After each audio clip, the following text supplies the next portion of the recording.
Welcome to Around the Coffee Table. I am your host, Kitty Cat Country. It's Friday, so you know what that means. That means that we are going to be reviewing a book. So, today's book that we're going to be reviewing is I Am Not Your Perfect Mexican Daughter by Erica L. Sanchez. Okay, let's begin. So, first off, let me bring up my notes because, see, sometimes I wonder if I sound scripted, and if I do, I'm sorry. But there's like, when I make these notes, I'm like, oh yeah, that's something I really want to talk about. And I just don't want to forget any of the talking points because I'm going to feel like I didn't do my due diligence. I didn't do my job to completely give you the entirety of my thoughts, right? So, for that, I apologize, but it is what it is. Whether you like that phrase or not, it's very true. So, I want to start out by saying that, first of all, disclaimer for the stream, we will be talking about heavy topics like self harm, unaliving oneself, death, abuse, and those kinds of things. So, if this is not something that you can grapple with, then please click out of the stream and find something else. Or you can check out my YouTube channel and look at my other stuff if for whatever reason you want to hear my voice and hear me ramble on about something else. So, when I first got done reading this book, which was only just a few hours ago, I texted my husband and I told him, this book is killing me. And he said, what do you mean? And he's like, is it that bad? And I said, no, it's quite the opposite. It's so important and it's so powerful for me. And I think the fact that this was written, right? The way that it was, the things that it contained, I have never felt so exposed. Like, and for me to feel that, like, I honestly wish this was written so long ago. But honestly, I don't even know if I would have really digested it, really processed this book and its material back back then, because my state of mind was completely different than it is now. I don't think I would have appreciated it. I think, if anything, it would have made me even more angry. But the fact that this was written, the things that it contained, all of this, it makes me feel less alone in my journey of living, my upbringing. It makes me feel less alone. And then it brings me to another thought. It's like, holy crap, there is a huge other group of women that had to grow up this way. Anyways, so I'm going to stop being vague and start getting into it. Okay? Hold on, let me silence my phone. Right, should have done that from the get-go. All right, so again, this book hit really hard for me. So there's a lot of topics that it touched on culturally for me, because if you don't know, I'm a Mexican American woman. My parents migrated from Mexico at a very early age, which seems to be a norm. Dropping out of school early and crossing over for a better life. Because there's literally, see, when people think of Mexico, people think of the vacation spots.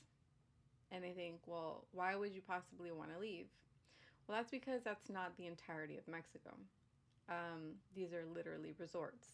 It's like going to Disneyland and saying, well, there's no racism in America. Everyone's happy. So it's literally the same thing. I feel like the analogy could be made. That analogy, I feel like, is accurate. So, anyways, it touches on things culturally, the book, and individually, right? Most importantly, for the story's sake. I think it was really impressive. This is a really big one for me. Why I thought it was such a good book is that the author was able to write in the perspective of such an angry and frustrated teenager, which I could absolutely relate to. But we'll get on that. We'll get to that in a little bit. I read a few reviews about this book when I was done, and I saw a lot of the same thing. They couldn't warm up to the main character because they were obnoxious and the character just seemed to be over the top. What I think the problem was for these people is that they were having trouble relating to the character. They couldn't relate to growing up with the same issues, or maybe it was because those issues didn't impact them in the same way, right? I would go so far as to say that they are the select few, the variables, because at the end of the story, there's a page of mental health resources, and there is one listed to help a very, very specific group of people. The Life is Precious program from the nonprofit organization Communalife. This program offers support and related activities to Latina teens aged 12 to 7 and their families. And the help starts for Latina teens that are 12. 12. That is an important number. Personally, I wish I knew about that program when I was 12, because that's when I started getting the same kind of issues that I was reading about. Like, I felt like I was reading, I felt like this person who was having these experiences was me, you know? Anyway, so the book follows a girl named Julia and her mom and dad who live in Chicago. Julia's parents are immigrants from Mexico, but Julia and Olga were born in America. The book starts out with the death of Julia's older sister, Olga. She dies suddenly by getting hit by a semi while she was trying to cross the street. This event, I feel like, amplifies the pre-existing issues in the family. And Julia also makes... Sorry, I think I shook my desk. Julia also makes mention, like, she acknowledges, like, I mean, yeah, things were shitty in the beginning, but when she died, it just got even worse. But there is an emphasis throughout the book that amongst the family, whenever they talk about Olga, is that Olga was the perfect Mexican daughter. Okay? I kind of had an idea of what that meant, but I never sat down and thought about it for a really long time, because I didn't think about it for a long time, but I had thought about it before, because that's what I was striving to be before the age of 11. But that all went out the window when I hit 12. I read an interview with the author, and they asked her, what do you think is the perfect Mexican daughter? And she said that the perfect Mexican daughter was family-oriented and non-sexual. I was oddly blind. Like, oh, I would add, like, completely, like, blindly obedient to your elders. I would add that. And also focusing on how to become a domestic goddess to attract a man who will marry you and give you lots of children. I think that is like a good summary in a nutshell of what makes the perfect Mexican daughter.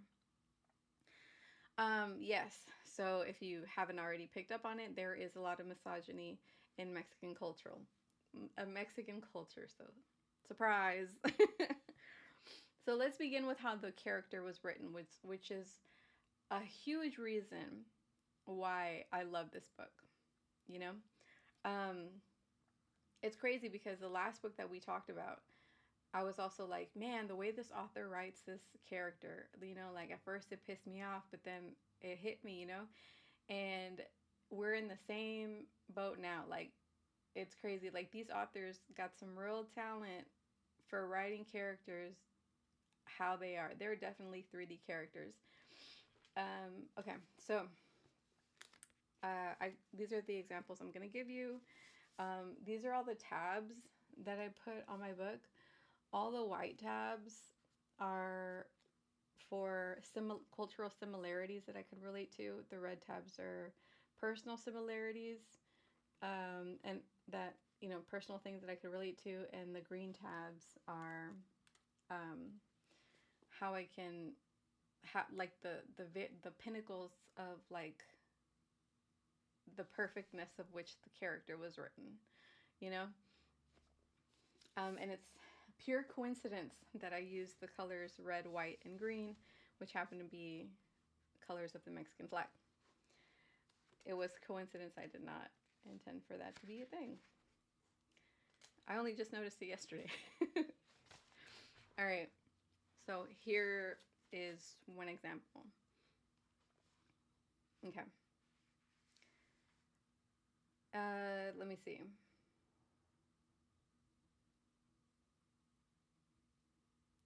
Okay. So, just just just want to say that she didn't just write this character perfectly, like realistically, but she also wrote everyone else perfectly. All right. So, here's a discussion between the main character, Julia, and her mom. This is the mom speaking. Remember, you're not the boss here. Why are you always making everything so difficult? Why aren't you ever happy? I try to do something nice, and this is how you act. Dios mío, which means my God. Who would have guessed I would have such an ungrateful daughter? Ama, which is mom, is highly skilled in the art of guilt trips. She could win a medal. So I know what some people might say. Moms are just really good at doing guilt trips. Okay. But if I tell if I talk to another Mexican woman on the street and I ask her, how many times has your mom ever called you ungrateful? If we had a nickel, that's all I'm gonna say. Anyways, here's another. This one is about the character specifically. And the reason why I really liked this passage is not so much because of the shit that was being talked, but because as a teenager, you are a know-it-all.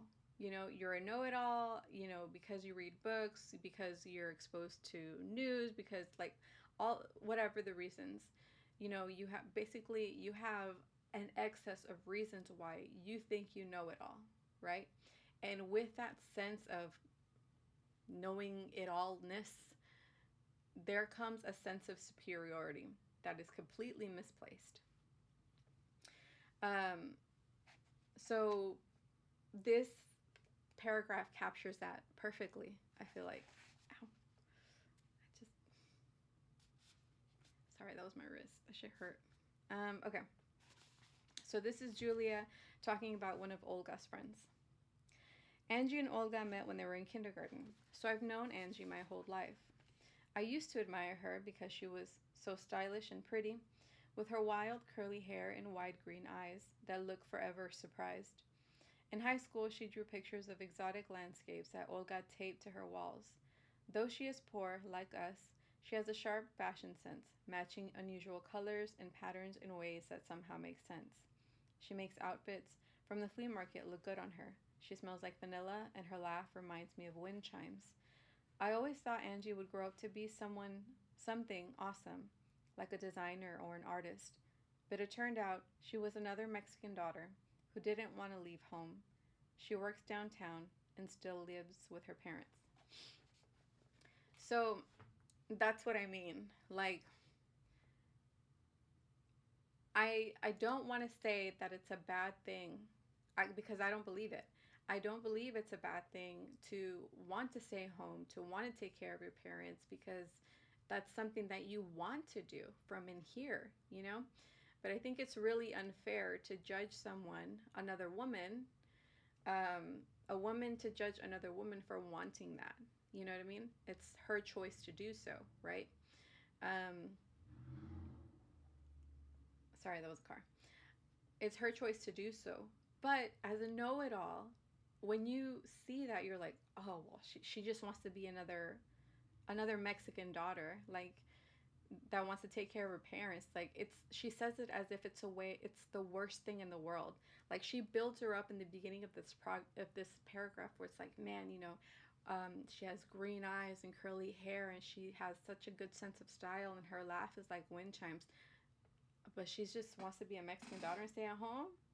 Like, I used to want to be like her, but once I found that out, like I think less of her. Like that's not, but it comes, but it screams sense of self importance that is not, that it's misplaced. Like, where did you get that? But that's what comes with someone who is just so angry. Someone that lacks self confidence. Because if all you're doing, like, if you are critiquing yourself, because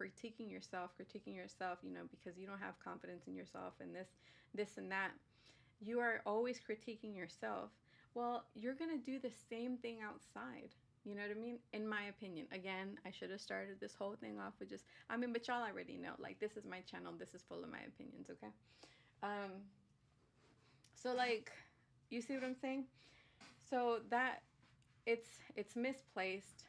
This like what this look like being severely critical of this other person, because it's like, man, you could have been up here, but you're just a Mexican daughter. You feel me? I don't know, but it's written so well, and that's exactly what my mindset was when I was growing up. And I grew up, and then I started to learn a few things. You know what I mean? And I know someone. I've known this person since they were a child, and I've heard this stuff coming from this person. So I know it's not just me. I know it's not just one of those things where it's like, oh, well, you know, my cousin or my friend or what, my Thea didn't make it because, you know, the thing is, she didn't go to college and she didn't have a career, so that means she's just less than. You know what I mean? She has a mediocre life, so therefore she is less than. So that is very much a thing in Mexican culture, when you're just like severely criticizing your own people, especially women against women, all the time. Like, there is never going to be a more hater. And I've heard it like, I think it was, I have a friend, she's black, and she says some of her worst critic are some of her own people, like just putting her down. It's crazy. Like, it's probably not unique to Mexican culture, but it definitely is prevalent in Mexican culture. Women putting women down. So, excuse me. All right, so let's see. Okay, so the next thing I want to emphasize, or the next thing I want to talk about, is the cultural characteristics that are like very spot on. And I'm going to use the book to explain what those are, because I have a tendency to ramble on. So if I give you these examples, and I will ramble on if I'm like severely passionate, but I'm going to use the book in this episode, because I feel like if I use the book, it's going to be very pointed, very, there won't be as many tangents if I use the book. so, I don't want to make this video so long, this stream so long, so I'm going to do that. Okay. All right. So the cultural differences, I have them color coded. Cultural similarities. Okay. And I might run into a tangent, and if I do, forgive me. Okay. Misogyny. Okay, no. In white. Okay. I read the wrong one. No, it is. Okay. Cultural similarities. Okay. Misogyny. So this comes from a scene. So this is actually a scene that has two things. So I have things color coded to tell me, to remind me, hey, this page has similarities between you and the character, and then there's another color that's like has the similarities between basically cultural similarities that I can relate to that I grew up with. Okay, this particular instance has both. Okay. Um, so yeah, think of it as cultural and personal. That's how I've divided the two. Um, so all, Julia and her mom are making tortillas in the kitchen, and I'm gonna read you where it's both cultural and personal similarities. If you're gonna do something, you have to do it right, or else you shouldn't do it at all, Ama says, turning back to the stove. Olga's are always so nice and round. I don't care about Olga's tortillas, I say, throwing off my apron. I've had enough. I don't care about any of this crap. I don't see the point of going through all this trouble when we can buy them at the store. Get back here, Amma yells after me. What kind of woman are you going to be if you can't even make tortillas? So, so let's unpack this. So, it's hitting parents comparing you to other people to bring you down. Olga's were always so nice and round because she is the epitome of perfection. Like her family really did feel like Olga was a saint. And not just the parents, but the whole family thought Olga was a saint. Um, and she's just like, she's growing up in a world where you can go to the store and buy tortillas. Not to say that in Mexico you can't go to the store and buy tortillas, but the point of it is not that. The point is that again, the misogyny. You have to you have to learn how to make them in the kitchen because you're going to make them for your husband. What kind of woman are you going to be if you can't make tortillas? What kind of wife are you going to be if you can't make tortillas? What kind of man will you attract if you don't know how to make tortillas? You see how that's a very loaded phrase. And I'm not reading in between. Baby, I've lived this life. So I know what's going on. Okay. All right. So let's go to our next example. Okay. All right. So right here in this scene, where Julia is visiting Olga's best friend to ask her some questions because she's found out a few things about Olga that were very secret that none of the family knows. Angie's mom, Doña Ramona, answers the door and gives me a wet kiss on the cheek. Although I've known her forever, I still get startled because she looks old enough to be Angie's grandma. I'm guessing that on top of having Angie late in life, she also had some tough times. Está acabada. Está acabada, Ama always says, a word that makes me think of an old dirty dish sponge. Every time I see Doña Ramona, I swear to God she's wearing an apron. She probably goes to church with it. The house smells like roasted chiles, and it's so warm that my glasses fog. My eyes begin to water, and I cough uncontrollably. It happens every time Ama is making a certain kind of salsa. So, está acabada. So, like, this, this, phrase Ama always says, or Ama has said, it's just to just let you know that Mexican moms be talking real shit about a lot of people that have nothing to do with their lives. So listen here, Doña Ramona is not even related to Julia, and even if she was, that would be even more sad. But está acabada. That means that is so hardcore. That literally means like she's done. Like she's done for. Like her life is over. She's acabada. Like she's just done. That's what she's saying to describe this woman. And it's so fucked up. Um but yeah, so and then the part where I just thought it was really funny that it talks about when a house when your mom is roasting chiles in your house and you feel like you can't breathe because the chiles are so strong and they're permeating the house. If you've never, and my husband has gone through this, it puts you in a fit. Like your throat gets immediately dry and itchy, your eyes burn, it hurts to open them. Rubbing them doesn't hurt, doesn't help. Visine doesn't help. Like you have to open up all the windows in the house and wait, and then it'll get better. But roasting chiles inside of a house for salsa, man, that's a kind of torture. Like you can literally do that to somebody, and it would be a form of torture. Put them in a small closet room, do that shit in there, and I promise you that is a form of torture. All for the salsa, man. All for the salsa. Here's another one. So they're going and they're going to, basically the family, Julia and mom and dad are going to their uncle's house for a party, but she doesn't want to go, but she has to go, so she went.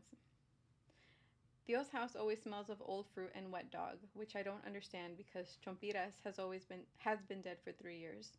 The stereo is blasting Los Bukis, and screaming children are running in and out of the house. Though I really hate kids, the part I hate most about these parties is arriving and departing. If I don't kiss each and every relative on the cheek, hello and goodbye, even if I don't know them, Ama calls me a malcriada, a badly raised daughter. You want to be like those güeros mal educados? Ama always asks. In that case, yes, I do want to be like an impolite white person. But I just shut my mouth because it's not worth arguing about. So that is also another thing that is very prevalent when you're growing up. Like you grow up and you got tons of family. And then when they're not even family, they're just so close to you, they still tell you that's your aunt or your uncle. You know what I'm saying? Like I hadn't even questioned that Carmen was like, one of my tias was my aunt by blood until I was like a teenager. And I was like, is she your sister or she is dad's sister? I asked my mom. She was like, no, we just been knowing her forever. And so, but like we just call her, like I only recently stopped calling her Tia Carmen. I just call her Carmen. But if you don't come into a party and you don't kiss these strange ass people that you probably have never met in your life, you kiss them goodbye. You kiss every single one of them hello, and when you're about to leave, you kiss all of them goodbye.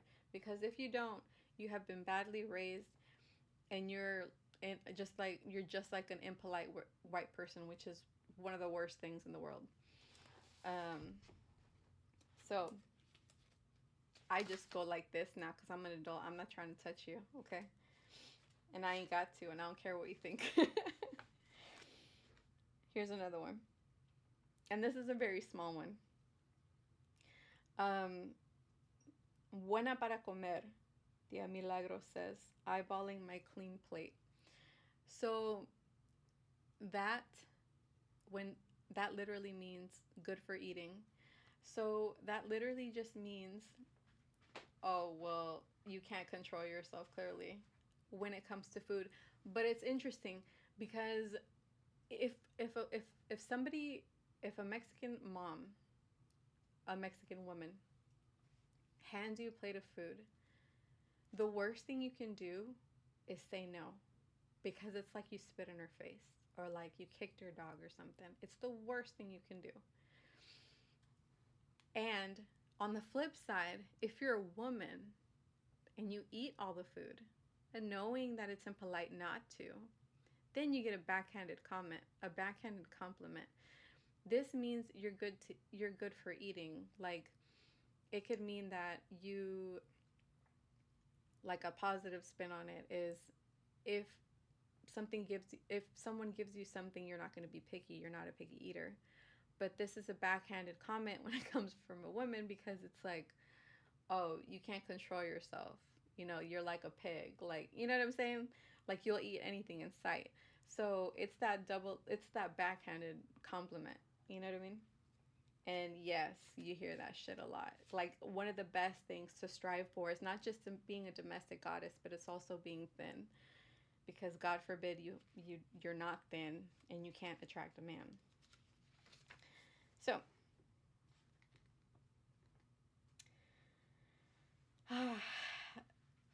here's one of the things that that people that come from Mexico, when they get together, they reminisce about the old times. Okay, they reminisce on how great Mexico used to be, but it's because they look at it with rose-colored glasses, but also not. They look at it with rose-colored glasses, but they're also focusing on the positives that they had when they were in Mexico. I haven't been to Mexico, but like I said, I've lived the life of a firstborn American generation. So, um, and it's always the same. It's like, yeah, it was beautiful. Yeah, the air is cleaner, the food is cleaner, all this other stuff. But the big thing is that's where your family still is, you know? So, here's an example of the cultural similarities. Remember how we used to skip school and go swimming in the river? Tio Cayetano asks as he pours himself another shot. I wish I never would have left, Apa says quietly, which is her dad. And this is a thought from Julia. If they love that town so much, why don't they just go back and live there, I wonder? Always crying about Mexico, as if it were the best place on earth. So that was one of the things that I would wonder sometimes, but now that I'm older, I understand that there is, and if you come from a small town, there's literally nothing. Like, there is no way for you to, and it's the same now. Because, like, say, for example, like, I went to Ireland and to go visit Adam's family, and we explored the towns, the smaller towns that are away from the city. And I'm just like, man, it'd be really cool to just live in one of these small towns and then just, live a simple life. But the problem is, there are no jobs. There's no way for you to make a living for yourself, for you to feed yourself. Like, you would be living, like, you'd be living in a house and you'd barely have enough money to pay for your food because the maximum that you could ever get paid is from a corner store and they probably don't pay you that much. So you're going to be constantly stressed about money. So that's not exactly a simple life. You know what I mean? Um, but it's the same in these small towns in Mexico. There's just no way for you to make any sort of living. But, when you grow up here, you don't see the reality over there. So it's easy to kind of just make those comments. It's like, well, why don't they just go back? You know? And it's funny because that's the thing that people that are born here have in common with everybody else, because nobody, like, people that aren't from Mexico don't know what it's like. People that aren't from Mexico, like small Mexican towns, they don't understand. So it's just so easy to just be like, to flippantly make this uneducated, dumbass remark and be like, why don't they just go back if they miss it so much? Like, it's just, anyways, another example is, okay, look at this one. Tio Bigotes ignores her and gestures towards me with his glass. With a cactus on her forehead, and she can barely speak Spanish. This country is ruining your children, sister.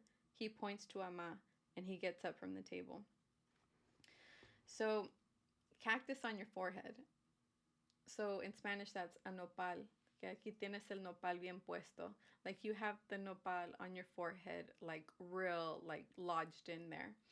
What that literally means, and it's like some fucked up shit, it's like some racist ass shit, is that you, it's like saying, look at your daughter. Like, she's obviously Mexican. She's got that nopal lodged in here, right here on her forehead. It's like she is cookie cutter Mexican looking stereotype, is what Tio Bigotes here is saying about his daughter. And he's saying, and she can't even speak Spanish. That's one of the things that when you're growing up in, when your parents are from Mexico and you're growing up here, unfortunately, you can forget the language. But it's because you're at school, people are talking to you in English, your homework, your studies, all in English. The books that they make you read, all in English. And then at home when when you go to your parents' doctor's appointment with them to help translate for them and shit, you're talking in English and you have to understand what they're saying. So naturally, like, you do lose the language unless you like constantly speak it. But it's like, if your job is in English, your school is in, like, like, it's all English. When are you gonna like talk your Spanish? You feel me?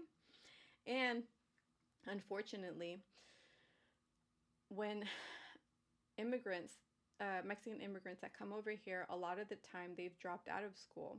So they've dropped out of school anywhere from like 13, 10, 9, whatever, and they come over here and they impersonate like being older so that so they can start working. So because of that, they themselves don't have a proper education, and that means that their vocabulary is stunted, or their vocabulary has a lot of like slang in it, and they don't have and they haven't learned any more expressive vocabulary, like they don't have an expanded vocabulary. So if they don't have that, how are they going to teach you? You know what I mean? So when you're growing up, the Spanish that you speak is what my dad calls cheap Spanish, like fast food Spanish, where it's like it's Spanish, but it's not proper Spanish. Like, you can't. I definitely couldn't write like a fucking a college paper using Spanish because I don't know any of the larger words, any of the more advanced words and vocabulary. Because you know, unless I take a extended course in Spanish, I won't learn them. You know what I mean? Or if I pick up a book that's going to teach me those things, basically I can't rely on my parents to teach me those things because they don't even know it themselves. You know what I mean? So, let's see. Here is another. And if you're enjoying this, let me know. Oh, I should probably minimize this so that I can see if you're enjoying this. Okay. All right. Cool. I'm still on. Sangron. Here's a here's a term. So sangron literally means like heavy, like full of blood. So it's a saying meaning someone that your blood is too heavy or you have too much blood. It's a way to describe someone who is a jerk, who has like ill intentions and stuff like that. So there are some people, basically someone who gives you negative vibes. That's a sangron. Someone who's an asshole, you can say, is bien sangron. You know? Another example of a cultural similarity is, here's one. Here's a excerpt. Like my parents, I've always been suspicious of white people because they're the ones who call immigration who. Let me start again. Like my parents, I've always been suspicious of white people because they're the ones who call immigration, who are rude to you at stores and restaurants, who follow you when you're shopping. But I think Mr. Ingman is different. Mr. Ingman's his teacher. There is that when I was growing up, my parents didn't like white people because it's not that they didn't like white people. They didn't want me interacting or going or becoming friends or going out with white people because in the news, like it, because it's the news, man. It's the news. The news feeds you these things. Ugh, the narratives that they can spin. So like, it's a lot of like, they they have a lot of mental issues.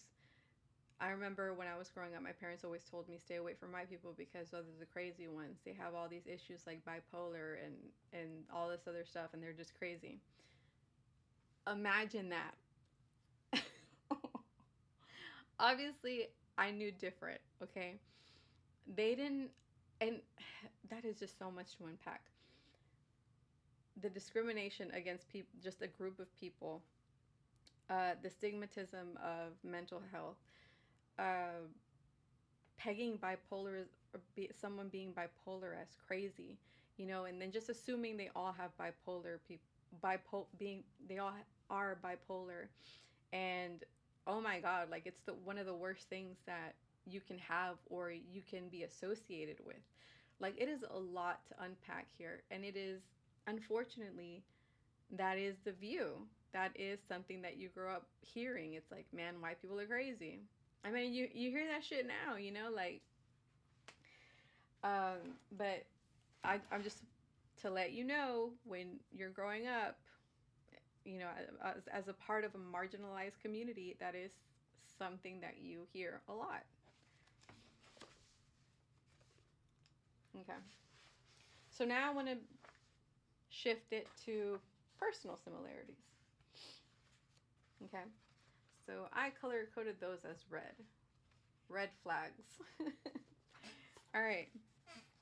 And I think I want to say this is personal similarities, and also, I mean, how interesting is it that when someone is writing, it resonates with you so much? And I'm pretty sure this author, I mean, is writing from her experiences, you know, and I am, see, I don't want to assume, but how could she have known that she would connect with a rando on this part of the US? Like, it's just wild to me. Okay, so Amma punishes me for 1 or 2 weeks, depending on how severe my behavior is, and then a few months later, it happens again. Like I said, I don't know how to control my mouth. Amma tells me, "Te gusta la mala vida," and I guess she's right. So that is something that I heard a lot growing up. "Te gusta la mala vida," meaning you love the bad life, meaning like you make things hard for yourself, so you must like your life that way. Um, I But you know what? To be honest, I was not an easy person to deal with as a kid. Here's another. Behind her picture is a poster of Mana, the terrible Mexican rock band that I hate because all their songs are about weeping angels or something equally lame. On the opposite wall of her high school graduation picture, Olga was a good student, so I could never understand why she didn't want to go to a real college. I've been dreaming of going since I was little. I know I'm smart. That's why they skipped me ahead a year. I was bored out of my skull in class. Now I get mostly B's with a sprinkle of C's, except for English. I always get A's in English. My mind usually wanders and gets lost in a tangle of worries. That is one thing that I have in common with this character. When I was in school, I switched high schools. Before I switched high schools, all of my classes were all advanced classes, and I was just tired of the pressure. So when I switched over, I didn't make any mention of me being in advanced classes in my previous school. Um, so I was in regular classes, and that was fun, because there was no pressure anymore. Um, but I excelled in my English class so well that they were like, "No, we're gonna put you in advanced English," because I was a proficient writer when I was in high school. Like, I was really good at it, and yeah, like I did want to do, like, when I was growing up, I did want to be a high school professor because I enjoy research, I enjoy literature, I enjoy school, I enjoyed all that shit. But life never pans out the way that you think it does, that it will, rather. All right, here's another example. Because of my punishment for going into Olga's room, all I can do is read, draw, and write in my journal. Amma also took away my phone. I can't even close my bedroom door because she opens it as soon as I do. When I tell her I need privacy, she laughs and tells me I've become too Americanized. Privacy? I never had privacy when I was a girl. You kids here think you can do whatever you want, she says. That is another um, prevalent thing in Mexican culture, is that privacy is just a foreign term that only white people, like, that's for white people. That's for white kids. Like, where did you learn that? This has nothing to do with us or you. It's irrelevant. Um so unfortunately, because that is a common occurrence in the culture, and when you're growing up, there's a lot of boundary issues, and boundaries are one of the very basic things that it's so basic. Like, you have to have boundaries. You have to be able to say no. You have to be comfortable in your boundaries, and you have to consistently uphold those boundaries, because if you don't, then you become to feel unsafe. You start to resent yourself for not maintaining those boundaries. A whole bunch of things can happen when you ain't got your boundaries up, when you don't have privacy. So unfortunately, you grow up and then you have to go to therapy. um, you grow up and you have to go to therapy, uh, and then unpack all of that. So here's another example. Put on an apron and start heating things up. These up, Amma says, pointing to the tortillas scattered throughout the kitchen. How do I know when they're done? You just know. I don't know what that means. What kind of girl doesn't know when a tortilla is done? She looks irritated already. Me, I don't. Please just tell me. You'll figure it out. It's common sense. So let's unpack this. There, people, communication between mother and daughter can be so broken. Like, how much would it have cost you to just explain to her when it's brown, when it's kind of brown? When it, like, the amount of time that it took you to argue that it's going to be common sense, and the amount it probably would have took you to explain would have been the same. And to say that it's common sense, how degrading is that? But the thing is, it's so second nature in the culture to do these things and say these things, that people don't understand the impact of their words, the weight of their words. And unfortunately, that is a common thing in my culture. Again, I'm not saying it's exclusive to my culture, but it's a prevalent thing. All right, here is another example. I know, I'm telling you, if I don't keep the video structured this way, I will go off into tangents, okay? So I'm sorry if this is repetitive, but this is the only way I can keep myself organized in this particular instance. When Amma drops me off at school, she kisses me on the cheek and reminds me that we have to start looking for a dress, that I can't show up to my party looking like I worship Satan. Oh my God, if you were a goth kid growing up, I'm sure, Mexican or not, this shit got told to you. I just thought it was really funny, so I included it. And our last example. The DJ asked, oh, this is at Julia's, and it's so fucked up. Julia is about to be 16, okay, in this book. And when Olga dies, the mom has the bright idea of throwing her a quinceañera, which is a party that parents throw their daughters when they're turning 15. It's supposed to be a turning point for a woman. It's very antiquated because the purpose of these quinceañeras were basically to say, like, it's basically like, oh, everyone look at my daughter, like she's available for dating now. Or back then it was like, she's available for marrying now, like she's ripe for breeding, look at my prize cow. Um, it's very much that. Now it's like she's old enough to date, even though, like, even then, like, your parents aren't gonna let you date at 15, homie. So, um, she's old enough to date. She's old enough to wear high heels. She's old enough to wear makeup. Those kinds of things. Um, so, and it's basically a life transition, right? So there's a lot of, like, symbolism when you go to quinceañeras. Like, what they do is, like, you go into your quinceañera and you're wearing, like, sandals, and the dad will, or whoever, will take off your sandals and put on high heels, basically a symbolism of, like, oh, you're a woman now that will wear heels. And then you're given your last doll, your última muñeca, which your dad gives to you. And my dad gave me mine, and that was supposed to be, like, the last doll that you'll ever get, because you're a woman now and you're not supposed to play with dolls. In this particular book, like, she passes on her last muñeca to her little cousin or whatever. I didn't do that, but again, so jokes on them, because I still love plushies and I still play with them. So here we go. So this is at, so what was fucked up about it is not that they threw her a quinceañera. It's fucked up because Julia is about to turn 16 at this point. Like, she is just going to turn 16 around the corner. And she suspects that the whole reason why they're throwing a party is for Olga because Olga never got a 15. So the whole time she's just like resentful because this is not really about her and this is not really for her or a celebration for her. So the DJ asks for a moment of silence for Olga, and Amat clasps her hands together and begins to cry. To cry. Appa looks down at the floor. I just stand there, like a stump of a person.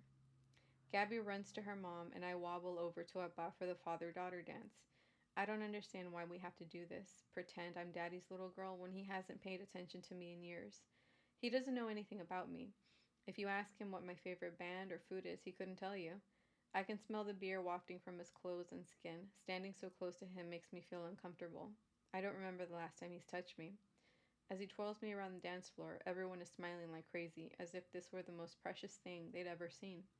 Some of my tias are crying, which probably has little to do with me and everything to do with Olga. That was very much how my father-daughter dance was. I I think it's interesting. Like, I didn't have a very strong relationship with my dad either when I was growing up. And it's true, like, we never really had conversation because, like, much like her dad, he worked all the time. And by the time he got home, he was just too tired to converse with anyone, really. So he just wanted to relax. He wanted to decompress.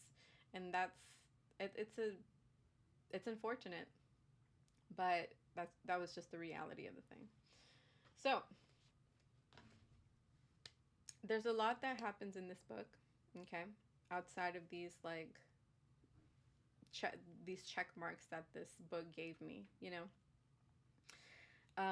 There is a very there is a mystery when it comes to Olga because it turns out she's not the perfect Mexican daughter. She is not. Um, and I like that it takes you on a journey to find out why she's not. And everything, I feel like everything is timed perfectly. The reason why I put a disclaimer for unaliving yourself and self harm and stuff is because she is surrounded by people, even her friends, that just don't understand her, you know, and she's like berated by criticisms all the time, like, why can't you be normal? Why can't you be this? Why can't you be that? Why are you so weird? Blah blah blah. She's just it's constantly in her ear. So of course she gets to her breaking point, and unfortunately, you know, it leads to certain things that she is going to need help for.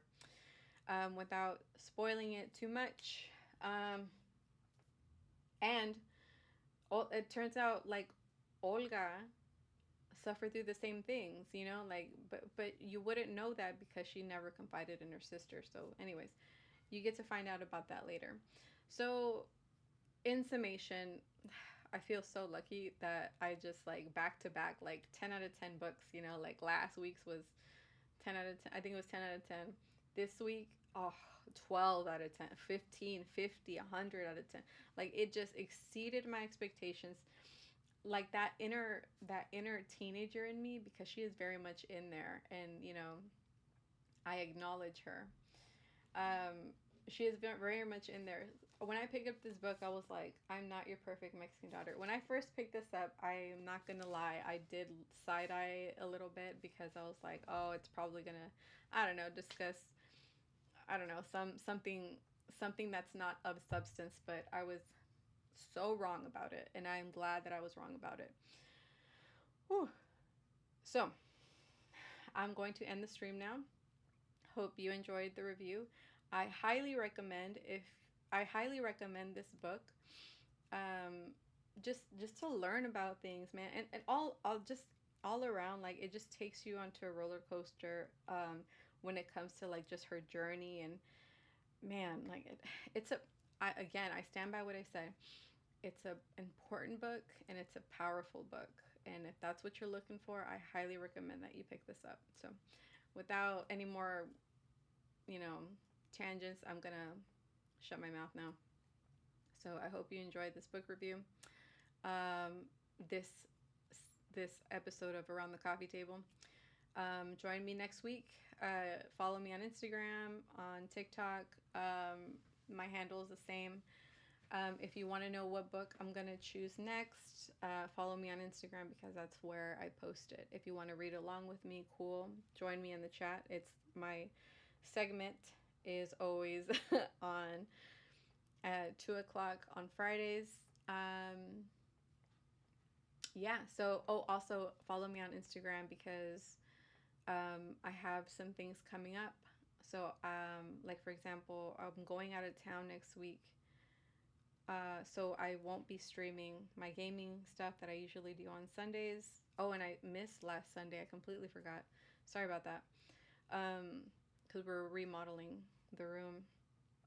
But uh, this this Sunday I will stream gaming content. This coming Friday we will do another Around the Coffee Table, but the Sunday after that I won't be streaming because I'll be traveling.